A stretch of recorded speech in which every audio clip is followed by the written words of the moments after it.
जनवरी का महीना था और पूरे चांद की रात। हर ओर सब कुछ कोहरे से ढका था।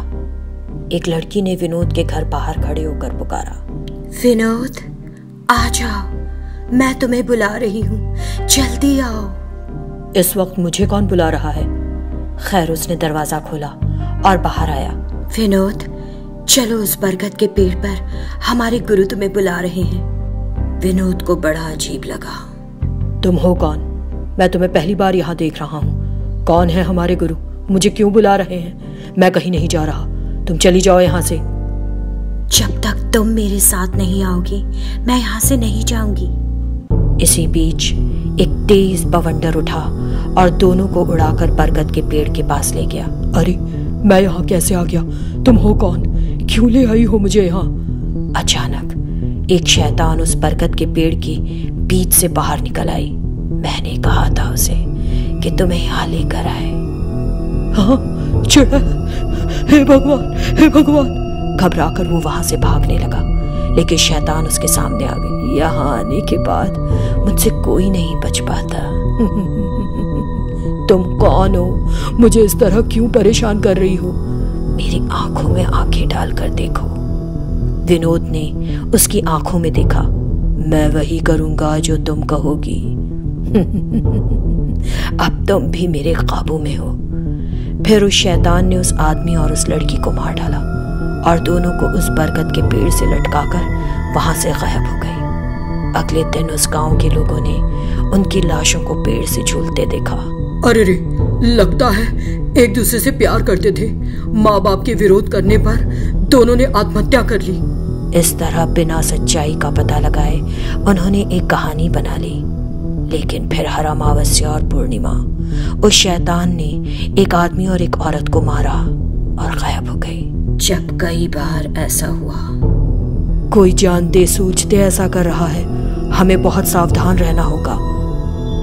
जब ऐसा लगातार होता रहा तो ग्राम प्रधान को फिक्र हुई। वो एक पूर्णिमा की रात एक जादूगर को उस जगह पर लाया और उसे बताया कि क्या हुआ था। फिर जादूगर ने ओम हम फट नरसिंह स्वाहा। नहीं, मंत्रों का जाप बंद करो, मैं नहीं सुन सकती, बंद करो फौरन।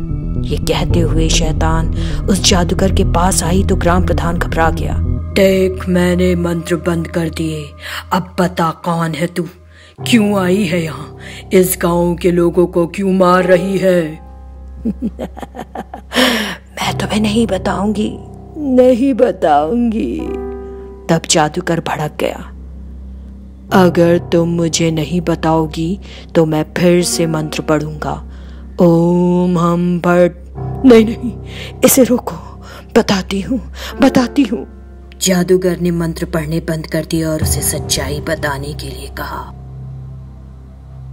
मैं एक ऐसी लड़की थी जो अधीरी इच्छाओं के साथ मर गई। मैं अपनी जिंदगी वापस पाना चाहती हूँ। एक तांत्रिक ने मुझे बताया कि मैं अपना जीवन वापस पा सकती हूँ अगर मैं हर पूर्णिमा और अमावस की रात जवान लड़का लड़की की कुर्बानी दूँ। ऐसा कुछ नहीं होता।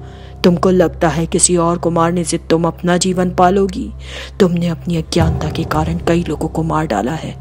अब यहाँ से फौरन चली जाओ, वरना ओम हम फट नरसिंह स्वाहा। नहीं, इसे रोको, मंत्रों का पाठ करना बंद करो। ये कहकर वो शैतान जोर जोर से रोने लगी और वहां से गायब हो गई। शैतान से छुटकारा दिलाने के लिए ग्राम प्रधान ने जादूगर को धन्यवाद दिया। फिर उसने सारी बात ग्रामीणों को बताई। सुनकर ग्रामीण हैरान रह गए और राहत महसूस की कि अब और जाने नहीं जाएंगी। सुजाता नाम की एक औरत माहीपुर गांव में दूध बेचने का धंधा करती थी। वो अपनी साइकिल पर दूध के कंटेनर्स रखकर घंटी बजाती हुई दूध बेचा करती थी। दूध ले लो, दूध, साफ में साफ दूध, शुद्ध ताजा भैंस का दूध। इस तरह वो आवाज देती हुई गांव का चक्कर लगाती और दूध बेचती। एक दिन वो पड़ोस के गांव गई, दूध बेचा और देर शाम वापस लौटने लगी। तभी दो चोर एक घर में चोरी करके भाग रहे थे।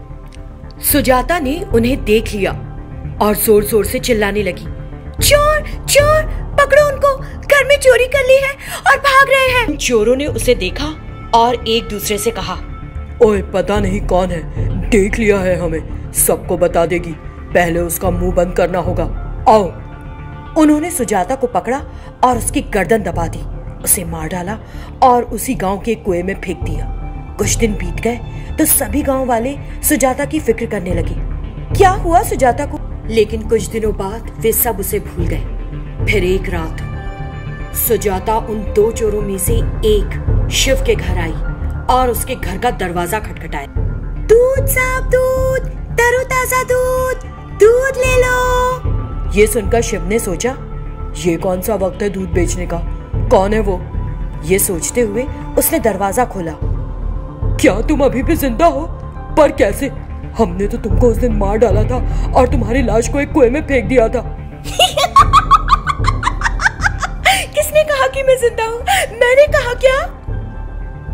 ये कहते ही वो शैतान में बदल गई। उस शैतान को देखकर शिव डर गया। उसने फट से दरवाजा बंद किया और अंदर भाग गया।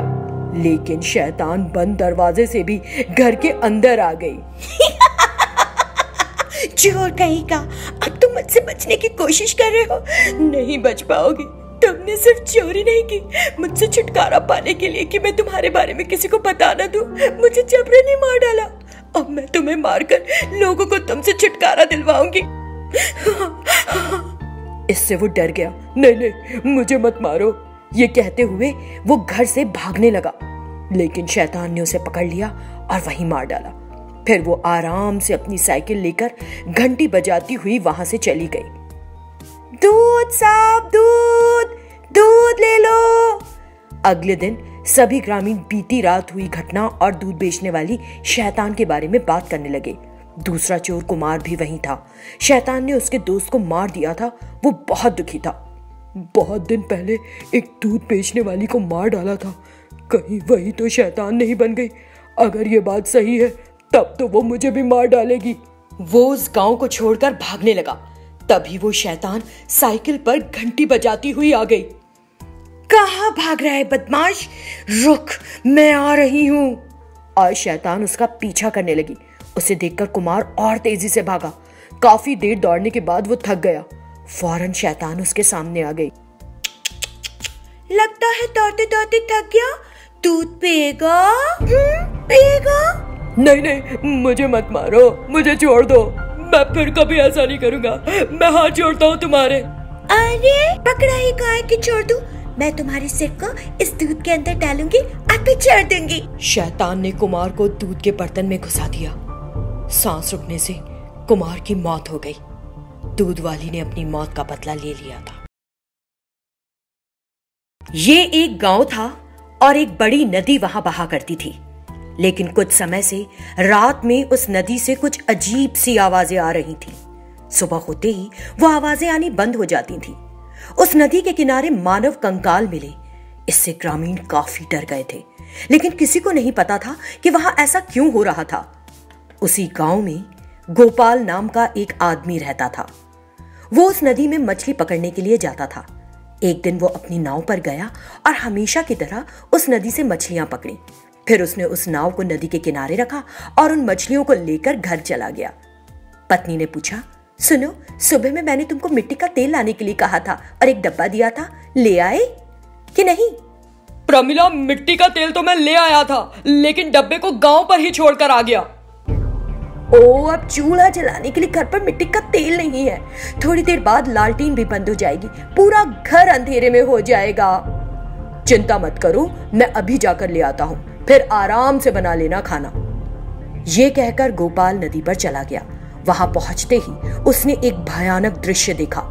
एक शैतान मत्स्य कन्या उस नदी से बाहर आई।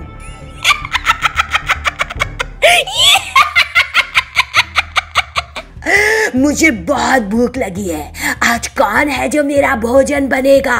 ये कहकर वो इधर उधर ढूंढने लगी। इस बीच वो शैतान मत्स्य कन्या एक आदमी को एक घर से ले आई।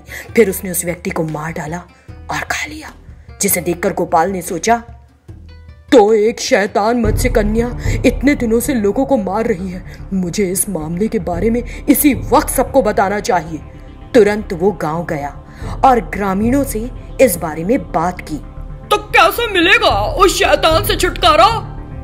गोपाल ने बहुत देर तक सोचा और कहा, तुमने एक चीज पर ध्यान दिया, वो दिन के समय नहीं निकलती है, वो रात के समय ही उस नदी से बाहर निकलती है। इसके अलावा वो लंबे समय तक जमीन पर नहीं रह पाती। इसका मतलब है वो केवल पानी में रह सकती है और सूरज की रोशनी को सहन नहीं कर सकती।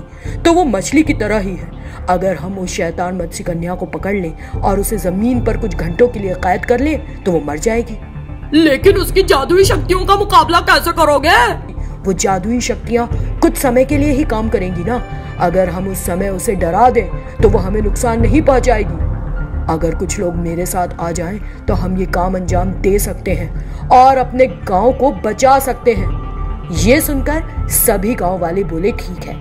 अगले दिन रात को दो आदमी गोपाल के साथ उस नदी पर गए। वे उस नदी के किनारे उस शैतान की प्रतीक्षा करने लगे। अचानक ऐसे ही वो इंसानों की तलाश में बाहर निकली तो बिना एक भी पल गवाए उन लोगों ने उस पर एक बड़ा मछली का जाल डाल दिया और पकड़ लिया। मुझे छोड़ दो, नहीं तो मैं तुम्हें मार कर खा जाऊंगी। तभी एक अन्य ग्रामीण ने एक मशाल में आग जलाकर उसे शैतान मत्स्य कन्या के सामने रख दिया। नहीं, आग बुझाओ, मैं नहीं देख सकती है रोशनी। तुमने इतने दिन इतने सारे लोगों को मौत के घाट उतारा है, बदले में आज हम तुम्हारा जीवन खत्म कर देंगे। फिर उन्होंने उसे जमीन पर रख दिया। उस आग की वजह से उस मत्स्य कन्या की शक्तियां काम नहीं कर पाईं। कुछ ही देर बाद वो जोर जोर से रोने लगी। छोड़ो, मुझे जाने दो पानी में। वो जोर जोर से चीखी और फिर मर गई। इस तरह उन सभी ग्रामीणों ने उस शैतान मत्स्य कन्या से छुटकारा पा लिया और इसका जश्न मनाया।